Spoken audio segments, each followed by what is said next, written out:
But what about us? We don't have energy independence anymore. We need it. Josh Hawley is proposing legislation to restore it. And on that basis, he joins us tonight. Senator, thanks so much for coming on. So tell us what your legislation, and I don't think anybody watching at this point, global warming be damned, doubts your point that we need to be energy independent or else we will always be drawn into conflicts like this. What would your legislation do to restore our energy independence? Tucker, it would reverse the Biden administration policies that have throttled down our energy independence and greenlighted the Russians. So what my bill would do is it would open up new oil and gas leases. It would say that those pipelines that Joe Biden shut down, that they will be reopened. And it would make it the policy of the United States government to make this country energy independent and to get our energy sector producing full throttle. I mean, here's the deal. Russia is not a country so much as a gas station.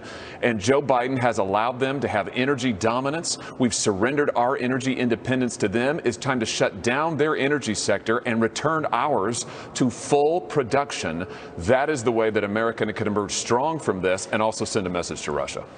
So if you shut down the Russian energy sector, and I'm not I'm not saying they don't deserve it, but what would that do to international petroleum markets? I mean, wouldn't gas prices just immediately go to $9 a gallon if we did that? That's the problem, Tucker, with what this administration has done. I mean, when Joe Biden came into power over a year ago and immediately throttled down American energy, said no more oil and gas leases, shut down our pipelines, shut down our production, it took much of our energy offline. And it makes us dependent. It makes the rest of the world dependent on Russia. That is exactly what Putin is banking on. I mean, here's the fact of the matter. Right now, Americans are suffering through runaway inflation, higher gas prices, and the Ukrainians are on the receiving end of a massive invasion, in part because of Joe Biden's lefty politics that have empowered people like Putin by making us dependent on their energy. We need to reverse that. It's so funny how many people buy this nonsense, though. I mean, you even see Republican governor of Texas buying into the windmill lie.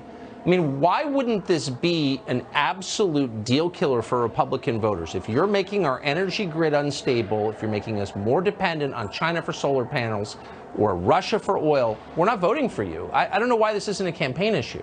It ought to be an absolute central issue of American policy, Tucker, and it should be bipartisan. I mean, who wants to be dependent on countries like Russia for our energy? Make the Germans and the Europeans and everybody else buy oil and natural gas and every other form of energy from us.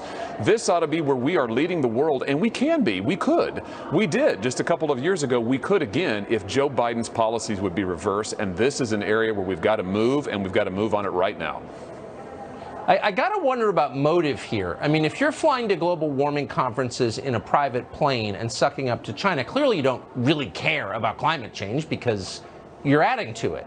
So what would be the motive of someone, our policymakers, to hamper, to hobble, to shut down America's domestic energy production? Like, why would they want to do that, honestly? Well, I think that part of it is they're enthralled to the environmentalist lobby. I mean, this is Joe Biden's politics. He's totally enthralled to the environmentalist wackos who don't care about American strength. They don't care about American jobs. They don't particularly like the people who work the pipelines, who work the oil rigs. Those folks, they don't have much regard for them.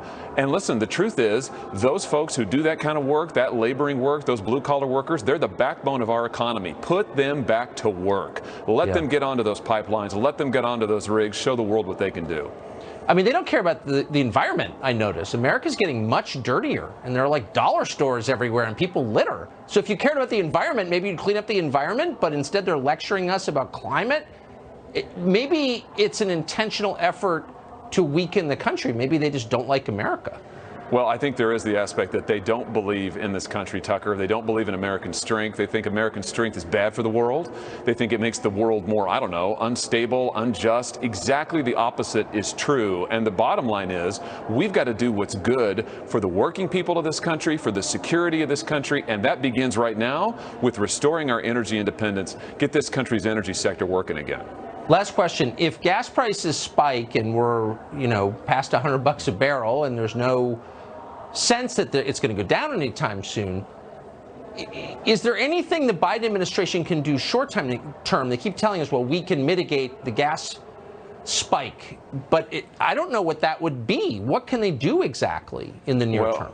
beyond a short-term release of the strategic oil reserve, which they could do, Tucker, but that's no solution. That won't make much of a dent, and it won't last long. What they've got to do is they've got to lift the restrictions on new oil and gas leases and the pipelines. Listen, we could get pumping pretty soon. It wouldn't take long to get American energy back online, but they got to move now. Yeah. And the big banks have to agree to invest in it. I mean, it's been strangled by ESG, you know, the exploration, which no one ever says. Anyway, Josh Hawley, it's great to see you tonight. Thank you so much, Senator. Thank you.